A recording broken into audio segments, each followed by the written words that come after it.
Olá, muito boa noite e bem-vindos ao terceiro episódio do programa Riqueza Pessoal. Eu tô aqui novamente, eu e o André Massaro. Fala, André, como é que tá? Vamos lá, de novo, né? Bem-vindo de novo.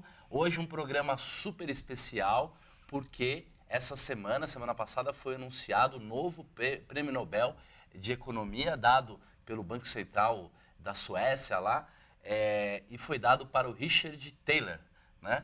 E o Richard Thaler é uma pessoa que se dedicou a vida inteira à economia comportamental. E economia comportamental tem absolutamente tudo a ver com riqueza pessoal, não é, Massaro? Sim, com certeza. Até porque, assim, a economia comportamental, ela está muito associada à educação financeira e à questão pessoal, finanças pessoais, economia pessoal, aquela coisa, porque está exatamente tentando entender o processo de decisão de indivíduos comuns, né? Exato. Inclusive, eu acho assim que grande parte do que hoje se pratica em termos de educação financeira está sendo influenciado pelo que se descobre cada vez mais em economia comportamental.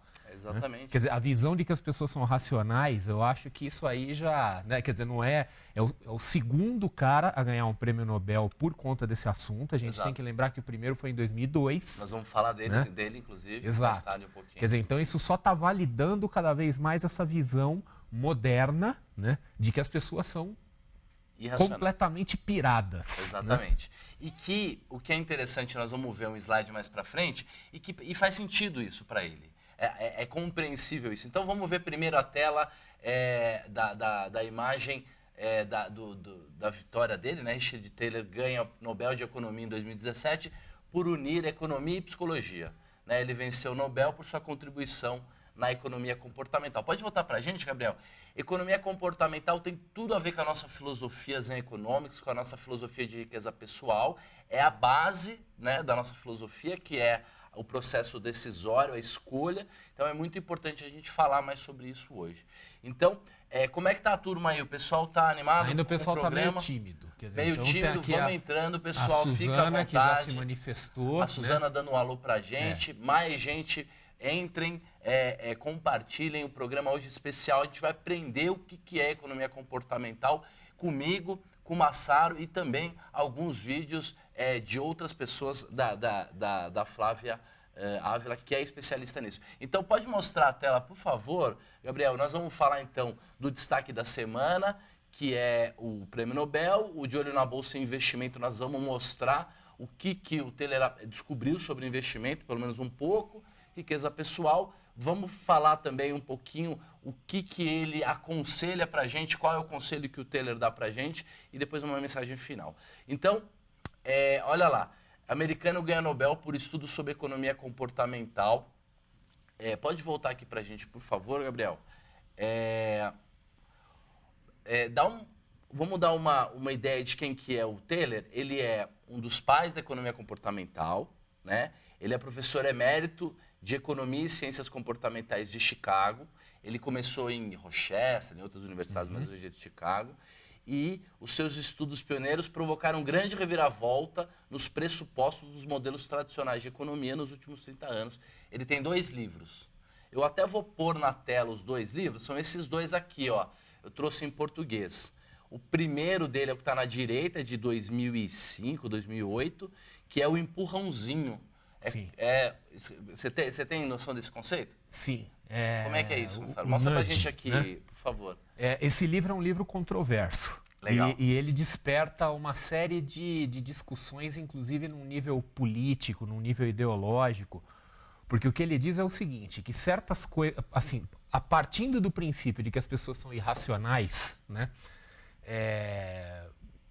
Dizer que as pessoas são irracionais, às vezes, sob certos contextos, é uma forma elegante de dizer que as pessoas são burras. Isso vale para todo mundo, inclusive nós, né? Claro, como todo. Então, assim, agentes, governos, inclusive, às vezes precisam fazer as coisas de um jeito mais ou menos ajeitado para que a pessoa tome aquela decisão. Então, por que o negócio é controverso? Porque algumas pessoas leem esse livro e entendem que é algum tipo de manipulação. Exato. E eu vou confessar uma coisa para todo mundo aqui. Eu vejo em grande parte esse livro como isso aí, né? Quer dizer, um negócio que eu leio e eu falo assim, eu não sei se eu comprei muito bem essa ideia não, né? E o Quer dizer, interfere no processo de decisão das pessoas. E a Flávia vai contar um pouquinho disso pra gente. E o segundo livro, pode voltar para a tela, por favor, Gabriel, é o Comportamento Inadequado, que é Misbehavior, que se chama em inglês, que é agora de 2015 e é um livro bem interessante. Pode voltar para a gente? Esse eu não li. Esse aqui eu já comprei, mas não li também. Legal. O que é economia comportamental? Massaro, quer responder ou vamos deixar para a doutora Flávia? Deixa ela, deixa para especialista, né? Então, legal. A doutora Flávia, ela é de Brasília, ela mora em Brasília, ela dá aula lá na Universidade Federal de Brasília. Ela também é coordenadora do MBA de Economia Comportamental aqui da SPM de São Paulo. E ela é fundadora do InBehavior Lab.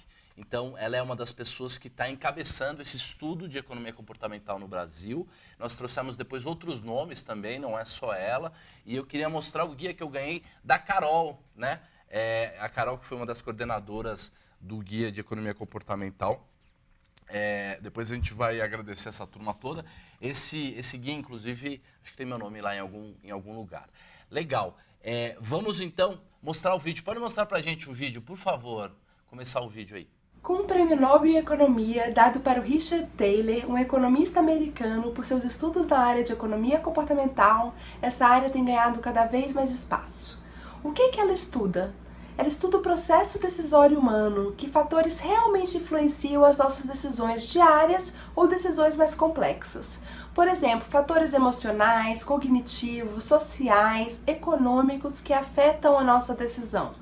Ele tem mostrado por estudos empíricos, experimentos, como a gente comete desvios da nossa racionalidade, desvios sistemáticos. E eles podem ser medidos, eles podem ser analisados. Não são simplesmente um balaio de gato de questões psicológicas que você não consegue medir. Pense na última vez que você tomou uma decisão. Que caminho seguir, entre gastar e poupar, se você ia assinar uma revista ou não. Essas decisões pequenas, elas podem ser analisadas por novas perspectivas. Assim, podemos tomar decisões melhores, tanto para a nossa riqueza pessoal, quanto para mudar hábitos e transformar a nossa vida. Estudando um pouco mais a fundo esses fatores, a gente pode realmente causar a diferença. Legal. Então, viram que a economia comportamental é muito importante para todo o processo decisório. Temos mais 2 vídeos com a doutora, com a Flávia, explicando um pouquinho mais para a gente sobre economia comportamental, sobre o Thaler e em outros pontos de vista. E a gente queria agradecer também a doutora Vera Rita Ferreira, sua amiga, né? Convidamos, inclusive, ela para estar aqui, mas ela está falando em tudo que é lugar. Eu vi ela no 89 essa semana, sim, conversando com a Natália Arcuri. A Carol Francischini também, que é uma super amiga. Eu fui lá na USP buscar esse guia lá no laboratório dela de economia comportamental, lá na USP, na psicologia. E o Daniel Milanês, que é meu amigão, desde o Bradesco, com 20 e tantos anos de amizade, ele que é um dos pioneiros. Ele escreveu um dos primeiros trabalhos de mestrado escritos no Brasil em português sobre economia comportamental, e ele inclusive é citado aqui no livro, no guia, mais de uma vez. Ele é bem citado. Uma forma simples da gente dizer o que é economia comportamental é dizer assim, que é aquela área cinza meio embolada entre economia e psicologia. Exato. É onde as duas coisas se encontram. É a fronteira entre a economia e a psicologia, mas está tomando um tamanho e uma proporção tão grande que ultrapassa muito o que se imaginava como economia. Porque hoje, os marketing digital, as áreas de marketing das grandes empresas, todo mundo está de olho no comportamento do consumidor, no comportamento econômico das pessoas, na tomada de decisão, na irracionalidade, e fazendo o quê? Pegando ferramentas, medindo, para tentar te pegar no seu contrapé. Sim. Saber aonde é a sua irracionalidade para te enfiar um produto. Mas o próprio mercado financeiro, quer dizer, o mercado financeiro, ele é praticamente todo apoiado na ideia de que existe ineficiência. Exatamente. Né? Enquanto você vê, por exemplo, o lado acadêmico de finanças está totalmente baseado, ainda em grande parte é baseado na visão de que os mercados são eficientes. Né? Quer dizer, a economia comportamental, tudo isso vem ajudar um pouco a visão da ineficiência, né? Quer dizer, mostrando que as pessoas tomam decisões irracionais. Exatamente. E graças à irracionalidade que muitas vezes os agentes do mercado financeiro conseguem tirar proveito disso. Exatamente. Então, a gente precisa conhecer economia comportamental, os vieses de comportamento cognitivos, para a gente se defender. Porque senão aquela marca do coração vai chegar, vai te mandar um monte de e-mail, vai fazer uma propaganda emotiva e você vai comprar as coisas emocionalmente, porque está programado para isso, né? Exatamente. Legal. Agora o quadro de olho na bolsa. Vamos mostrar, por favor, Gabriel, a tela. Primeiro, vamos mostrar o S&P. Veja que de uma semana para cá ele simplesmente andou de lado, tá na mesma. Subiu um pouquinho, quase nada. Mas tá batendo recorde quase todo dia. Hoje deu uma voltadinha. Ainda que ultrapassando pouco. Exatamente. Né? Depois, o Ibovespa a mesma coisa. Andamos de lado, hoje deu uma corrigida, inclusive, e voltou um pouquinho. E o VIX, que é a volatilidade, que é o pânico, que é o indicador, o medo, né? Ele continua abaixo, mas ele hoje também deu uma subidinha. Volta aqui para mim, Gabriel. É muito difícil a gente diferenciar o que é um sinal claro do que é ruído na bolsa, né? Então, às vezes, fazer esse microgerenciamento de, então subiu, caiu, então se começou a cair é uma tendência, não é? É muito perigoso. Então, acho que a gente tem que considerar essa última semana para cá meio como um ruído, porque parou de subir, mas está de lado. A gente nunca pode esquecer do seguinte, que tudo que a gente vê, quando a gente vai fazer qualquer tipo de previsão sobre o mercado, o que nós estamos vendo são expectativas dos agentes. Exato. Então, por exemplo, se você pegar, vamos pegar no caso brasileiro, se você pegar índice futuro, você pegar DI futuro, você pegar a curva de juros, estrutura termo da taxa de juros e por aí vai, tudo isso reflete uma coisa só, expectativa dos agentes. No caso do VIX, por exemplo, o VIX é o quê? Ele é a expectativa dos agentes, quer dizer, ele é uma média, um cálculo maluco lá em cima das opções sobre o índice. O SP500. Né? Então, assim, não tem como você olhar aquilo e inferir alguma coisa que está no futuro. Né? Quer dizer, qualquer coisa que você vê, se você vê o próprio SP500 à vista e o VIX, você está vendo a mesma coisa. Exatamente. Né? Então, primeiro, tomar muito cuidado com previsões e sinais, porque muitas vezes, na grande maioria das vezes, 80% das vezes é ruído. E também tá de lado, né? Então, vamos ver semana que vem. Agora, lentamente, o pessoal já começa a se manifestar muito pouco bom. aqui. Então, o Rodrigo Simons, Gênio, grande Jesus Rodrigo, Pimentel. Grande Rodrigo Simons, um abração. Tem um slide de agradecimento no final desse programa para você, para o Ícaro, para o Thiago, mas vai ser só no final. Mostra o slide aqui para a gente, por favor. Olha lá, a irracionalidade racional do Nobel Richard Thaler. Não foi por mostrar que somos todos estúpidos que Richard Thaler ganhou o Nobel. Foi por dizer que nossa estupidez faz algum sentido. Taylor, é isso mesmo. Taylor, senão vem a doutora Vera e dá um puxão de orelha aqui. Isso né? aí, volta pra gente aqui, por favor, Gabriel. Então, foi por isso. O Richard Thaler ganhou, porque mostrou que essa racionalidade faz algum sentido. Então, agora a gente vai falar de novo de investimento antifrágil, que é o quadro, e nesse quadro a gente vai mostrar um vídeo de exemplo da doutora Flávia, mostrando como algumas mudanças de maneira de apresentar investimentos e algumas dicas, alguns pequenos setups podem ajudar muito o investimento de longo prazo, tem tudo a ver com o que a gente acredita. Então pode mostrar o segundo vídeo, por favor, Gabriel. Um exemplo clássico da economia comportamental revolucionou a previdência privada nos Estados Unidos. Como nós somos mais propensos à inércia, a ficar na opção padrão, os estudiosos simplesmente mudaram o formulário. No primeiro formulário, normalmente se pedia se você queria aderir à previdência privada. Nesse formulário, que era clássico, as pessoas simplesmente marcavam sim, eu quero previdência privada. O que eles fizeram? Eles mudaram a opção padrão. Assim, a opção padrão era que todo mundo teria previdência privada e você teria que marcar se não quer a previdência privada. Uma vez, o Richard Thaler foi desafiado a criar um produto para ajudar na poupança das pessoas. Esse produto, hoje chamado de Save More Tomorrow, ele trabalha com 3 fatores que afetam a tomada de decisão. Primeira coisa, aversão à perda. Somos muito mais avessos à perda do que ao ganho. Então, perder dói muito mais. Esse foi um dos fatores que ele usou. Além disso, o desconto hiperbólico, que a gente está sempre com viés do presente, a gente quer o imediato, a gente quer o agora. É muito mais difícil você planejar para o futuro, você deixar para o futuro. Além disso, um outro ponto que a gente viu na questão da previdência privada, a gente é propenso à inércia, a gente é propenso ao status quo.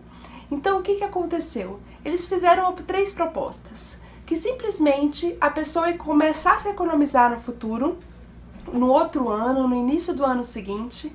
Além disso, quando ele recebesse um aumento de salário, assim ele não teria uma perda tão grande. E depois que ele entrasse no dinâmica, a cada momento que ele recebesse um aumento de salário, ele ia aumentando esse percentual de poupança. O que aconteceu? Numa empresa pequena foi testado esse produto e quadruplicou em 3 anos a poupança das pessoas. Então, são soluções simples assim, que elas podem fazer a diferença quando a gente entende, nós mesmos entendemos como que a gente funciona. Perceberam que através de uma pequena, o áudio tá isso, através de pequenas mudanças e de colocar algumas regras em que você melhore a sensação psicológica e a maneira como o poupador vê ou toma decisão ajuda o cara a poupar. Então, nesse caso, não é necessariamente uma manipulação, né? Mais ou menos. Um Há pouquinho. controvérsias, né? Então, o que eles fizeram? Primeiro é isso. Você não vai começar a pagar agora. Você só começa a poupar em janeiro. Então, o cara começa a se preparar e em janeiro vai começar a descontar do salário dele o investimento. Depois, investimento pelo preço médio, todo mês um pouquinho, que funciona, porque para o cara vira um boleto. Sai da conta do cara, é um boleto. Então, é quase como se fosse uma poupança forçada.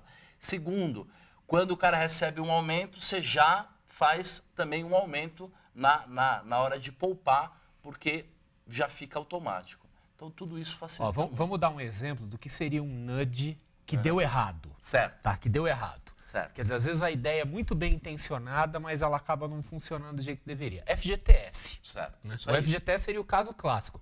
É um mecanismo que você cria para proteger a pessoa de si mesma. Né?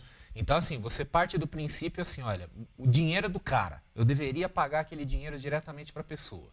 Só que a pessoa, ela não é suficientemente racional, né? Usando um termo bonito, porque, na verdade, quem criou aquilo parte do princípio de que nós somos todos burros e que nós somos incapazes de gerar o próprio dinheiro. Então, cria um negócio para tirar aquilo da nossa mão. E obriga, né? Não, mas aí que tá. É que é muito ruim, né? Se você fala do seu lado, olha, eu não quero isso, eu vou assumir o risco, eu assino um documento dizendo que eu assumo. Certo. Se eu me ferrar lá na frente, o problema é meu. Quer dizer, não pode. Então, às vezes, esses nudges, que são muito bem intencionados, primeiro, eles podem acabar descambando um negócio meio autoritário, e segundo, eles podem não ser tão bons quanto as pessoas que criaram pensam que são. O nudge não pode ser um intervencionismo, porque o intervencionismo é uma coisa proibida no mundo da antifragilidade. O que ele tem que ser é assim, olha, eu quero poupar, você me ajuda com dicas, com maneiras de eu poder poupar, de eu me auto-enganar? Acho que talvez aí funcionasse. Sim. Outros nomes muito importantes da economia comportamental, precisamos lembrar desses caras. Já no programa Antifrágil, nós falamos várias vezes desses caras. Então pode mostrar na tela pra gente, por favor, Gabriel, quem que é esse cara? Daniel Kahneman. Esse é o cara que ganhou em 2002. Fala um pouquinho Ele dele. foi o cara que mostrou para o mundo que esse negócio de economia comportamental existe. Pode então, botar assim, pra gente, Gabriel. Ele é um psicólogo, americano, porém de origem israelense. Exato. Né? Ele tem vários outros estudos que ele fez, quer dizer, ele é um cara importante. Aquele famoso estudo da Universidade de Princeton, que a gente já mencionou em uma meia dúzia de bate-papos nossos, que associa dinheiro com felicidade. Quem fez foi ele. Né? Uhum. E ele tem esse livro, que foi traduzido em português como Rápido e Devagar, que tá na minha lista de livros que mais me influenciaram. Na minha também. E que eu desconfio que é um dos livros mais comentados e menos lidos. É muito difícil de ler, muito Ele é um denso. livro árido, é um tijolão desse tamanho. Eu demorei para ler e eu vejo todo mundo mencionar esse livro e eu desconfio que o pessoal fala sem ter lido. A parte final, que fala mais de grana, tudo, acho que o quinto final eu não li. A parte final é melhor, que é quando ele fala de felicidade. né? O começo é meio complicado. Mas o cara que levantou isso pro mundo. Não, né? ele é incrível. Um outro cara que é nosso herói ultimamente é o Dan Ariely. Vou mostrar a foto dele aqui. O Dan Ariely tem essa característica de ter grande parte do corpo e do rosto dele queimado. Pode voltar pra gente. Ele tem esse documentário aqui. Deixa eu mostrar primeiro, Gabriel, perdão. Ó, esse documentário Dishonesty, você já assistiu? Tá no Netflix. Não, mas eu já li os 2 livros dele. Pode voltar pra gente, E esse Gabriel. cara é outro cara que também é um cara controverso no mundo das finanças pessoais, porque ele fala, às vezes de forma mais explícita ou menos explícita, que educação financeira não funciona. Né? Então, assim, ele é um cara estudioso, quer dizer, ele é uma pessoa séria, sabe o que está falando. E veja que ele está dando um tiro no pé de todos nós, porque nós todos que somos profissionais de educação financeira, vem esse cara e joga, né, um balde d'água na cabeça. Ele é meu herói. E fala, não funciona. O Daniel é meu herói. Tem que assistir esse documentário sobre a mentira, sobre desonestidade. Ele é um cara que tem uma história incrível. Eu concordo com boa parte das coisas que ele acredita. Ele era um cara que também poderia ter concorrido ao Nobel e tudo. Ele é um cara muito, muito importante. Eu também li os 2 livros. Agora, no Momento Zen, nós vamos pegar a terceira parte da nossa entrevista com a Flávia, que ela vai contar um pouquinho uma outra dica, que é se o cara vai tomar uma decisão meio de cabeça quente, não sabe muito bem, é o mesmo conselho do Taleb. Esfria a cabeça, ele chama de amarrar as mãos. Não faça nada. Não faça nada. Então pode pôr o vídeo, Gabriel, por favor. Uma opção muito importante é a gente amarrar as mãos. Então, no momento quente, a gente amarrar as mãos para que a gente não caia em tentação. Então, assim, no momento frio que a gente está vendo agora esse vídeo, que a gente está discutindo um assunto como economia comportamental, você fazer acordos com você mesmo, para quando você chegar no momento da tentação, você resistir àquela tentação e não tomar decisões ruins para a sua vida, para o seu dia a dia. Assim, a economia comportamental pode ajudar a gente a ver realmente o que funciona, o que não funciona. Nós somos um povo muito criativo, então a gente pode fazer experimentos nacionais aqui no Brasil para que a gente realmente veja para o brasileiro se alguma dessas soluções funcionam, não funciona, o que é realmente efetivo. A economia comportamental pode nos ajudar a selecionar que vieses são mais efetivos no comportamento humano e assim desenhar experimentos melhores, experimentos que mostrem como que a gente age naquele momento real da decisão. E assim melhorar os nossos hábitos, tomar decisões mais inteligentes, realmente agir para transformar a nossa vida. E assim transformar o nosso dia a dia. Como realmente a gente se comporta diante de situações que são tentadoras, diante de situações críticas na nossa sociedade. É isso mesmo, muito importante tudo isso que a Flávia falou. É muito importante, né, Massaro? Primeiro, a gente tentar dominar as próprias emoções, ter uma consciência que a nossa mente nos engana, ela nos prega a peça porque ela tem vieses. Então, às vezes, não fazer nada é muito importante, né? Se pegar o Dan Ariely, por exemplo, ele já vai defender uma outra coisa. Ele vai falar, você não tem como dominar suas emoções. Exato. Então você tem que arrumar o mundo de um jeito que você conviva com as emoções do jeito que elas são. Quer dizer, ele, no limite, ele prega algo do tipo assim, olha, você tem que simplificar o mercado financeiro, você não pode ter tantas opções para as pessoas investirem, fazerem previdência, etc., porque elas vão se enrolar. Então tem que ter um modelo único, quer dizer, sei lá, uma previdência social única, alguma coisa assim. Então veja que no mundo da economia comportamental tem 800 milhões de visões diferentes. Inclusive, quero fazer um comentário aqui do pessoal, o Tiago Pinto Nogueira, por exemplo, olha o que ele fala. Não sei por que denominam de economia comportamental se quem colocou em xeque a racionalidade no homem foi Freud. Então aqui para mostrar, por exemplo, como tem visões divergentes. Claro. Olha só, Tiago, no geral, salvo raras exceções aí, né? E agora eu estou correndo o risco de levar uma marretada na cabeça quando a doutora Vera me encontrar, Exato. né? Porque ela tem uma visão mais psicanalítica da coisa. Mas, no geral, o pessoal que estuda economia comportamental tem uma certa distância, assim, da visão psicanalítica da coisa. Por isso que você não vai ouvir tanto falar de Freud, né? Quando você fala de economia comportamental. Quer dizer, se aborda muito mais pelo lado comportamental cognitivo, que é, aqui entre nós, aquilo que dá à psicologia o status de ciência, né? Do que pela psicanálise. Então, eu sei que tem um papel importante da psicanálise, tem aquele clássico documentário do sobrinho do Freud, né, do Edward Bernays, que usou as ideias do Freud, por exemplo, na propaganda, na publicidade. Mas, no geral, a turma que está estudando economia comportamental, novamente, tem as vertentes aí, né? Mas a maioria desses caras, eles se distanciam um pouco da visão psicanalítica. E o Taylor é de fazer o experimento, é de realmente testar as hipóteses todas, os experimentos. Então, tranquilo. Por mais que a gente tenha teorias e que as coisas façam sentido, se a gente não fizer estudos reais e não obtiver provas com isso, a gente não está fazendo ciência. Mais do que isso, temos que lembrar do Nassim Taleb, que mesmo que você pegue séries históricas e aplique tratamentos estatísticos, pode ser que você não chegue em grandes verdades, pode ser até que você se engane, né? Então, você só vai chegar numa grande verdade sobre aquilo que você está estudando, ou seja, sobre o passado. Exatamente. Pessoal, vamos mostrar a tela agora. Ontem começou o capítulo 1, né, da produção, o Código da Riqueza, né? Pode voltar aqui para a gente. Eu queria agradecer e parabenizar o Thiago Nigro, que é o Primo Rico, também o Rodrigo Simonsen e o Ícaro, né? O Ícaro, os 3 idealizadores e produtores desse documentário, tá incrível. Eu apareço, inclusive, no primeiro lá, sou o mais desimportante de todos eles lá, mas tá muito legal, então assistam. Depois, eu também queria indicar um vídeo novo que a gente postou no nosso canal do Zen Economics, de uma série que a gente fez chamada Hora do Roxo. Esse vídeo se chama O Segredo Não Funciona.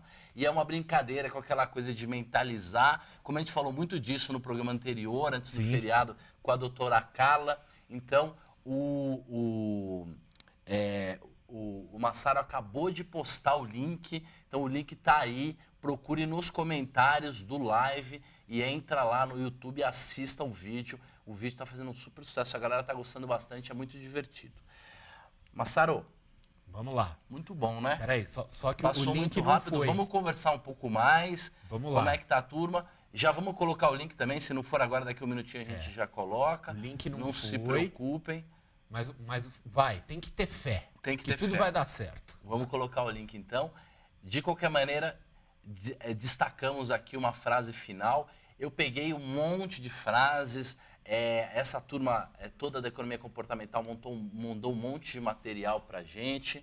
Então, a gente destacou uma frase final. Não é a mais simpática nem a mais elegante em termos de costura, mas acho que faz mais sentido com relação à riqueza pessoal. Lê para a gente aí, por favor, Massaro. Então, vamos lá. Pode mostrar a tela, Gabriel. Então vamos lá. A lição mais importante a se tirar da economia comportamental e das minhas pesquisas, Richard Taylor falando, né? É que os economistas devem ser verdadeiros cientistas sociais e prestarem atenção ao mundo que os cerca. Você que é um economista de formação, pode né? voltar para a gente. Qual que é a sua... como é que você sente esse puxão de orelha assim, que ele está te dando? Né? Olha, eu já venho pensando nisso há bastante tempo e acho que está muito alinhado com a questão da riqueza pessoal, porque para a gente riqueza não é só dinheiro, é tudo que está no entorno, né? São todos os recursos. Então, é conhecimento, é tempo, a parte emocional, todas as questões emocionais. Então, e saúde, né? Tudo isso é riqueza. Ó, então, eu quero a gente mandar tem que um olhar alô. mais coisas. Eu quero mandar um alô pro pessoal de um grupo do Facebook, que é um dos meus grupos preferidos, que chama Inflacionistas, né? É um grupo fantástico. Um abraço pro galera do Inflacionista. Abraço pro pessoal dos inflacionistas. Mas o que eu vou falar agora um pouco, os inflacionistas provavelmente não vão curtir muito, né? Mas é aquela coisa assim, o que o Taylor está dizendo aqui, ou pelo menos o que eu entendo que ele está dizendo, é que é aquela coisa, a economia ela vem se tornando uma coisa muito física social. Exato. Quer dizer, o pessoal está cada vez mais voltado para abstrações, para modelos matemáticos, etc. E está esquecendo um pouco o lado social da coisa. Está focando no mapa e esquecendo do território. Exato, né? Quer dizer, o pessoal está muito ciência exata. Exato. Não que não deva ser, né? É que o lance da economia é que, assim, quando ela não vira uma física social, uma ciência exata, ela tende a ir para o outro lado, que é a abobrinhação política e ideológica. Exatamente. Né? Então, por isso que a gente tem que ser cuidadoso. Mas eu entendi o que ele quis dizer com essa frase. Exato. Quer dizer, não se desconectar do mundo real. Né? Exatamente, porque modelos não funcionam. Vamos pegar as ideias do Taleb e a gente vai perceber que essa economia clássica, macroeconomia, não funciona. O que funciona é a gente estudar mesmo comportamentos, detalhes e tentar criar modelos um pouquinho mais orgânicos. Massaro, muito bom. Um abraço para a turma aí. Bastante gente aí depois, né? Dando um alô, Alex, o Gênio, o Gério, o Rafael Carvalho. Galera, muito obrigado. Lembrando que semana que vem tem de novo. Provavelmente eu não estarei, mas vai ter convidado especial. Semana que vem tem o Joel. O Joel, ele é o presidente da Fundação Neymar, ou é o coordenador da Fundação Neymar, não sei exatamente a titulação dele. Ele é um grande estudioso, já esteve com a gente várias vezes, esteve no nosso curso, é nosso amigo, vai contar um pouquinho sobre a carreira de atleta dele, sobre a Fundação Neymar. Dia 2/11 tem a Patrícia Meirelles, né, super blogueira, está influenciando um monte de gente, é uma pessoa super legal, virá no programa. E terça-feira agora, eu estarei em Curitiba. Vou dar uma palestra, um treinamento antifrágil e ética para os juízes do TRF4, lá de Curitiba, o pessoal da Lava Jato. Então, um abraço para todo mundo, para a desembargadora, um abraço para a senhora que me convidou. Vê se você convence os caras lá a resolver de uma vez essa situação aí, né? Eu vou ver o que eu faço, né? Então, um abraço. Muito obrigado, Massaro. Um abraço para todo mundo e tudo de bom.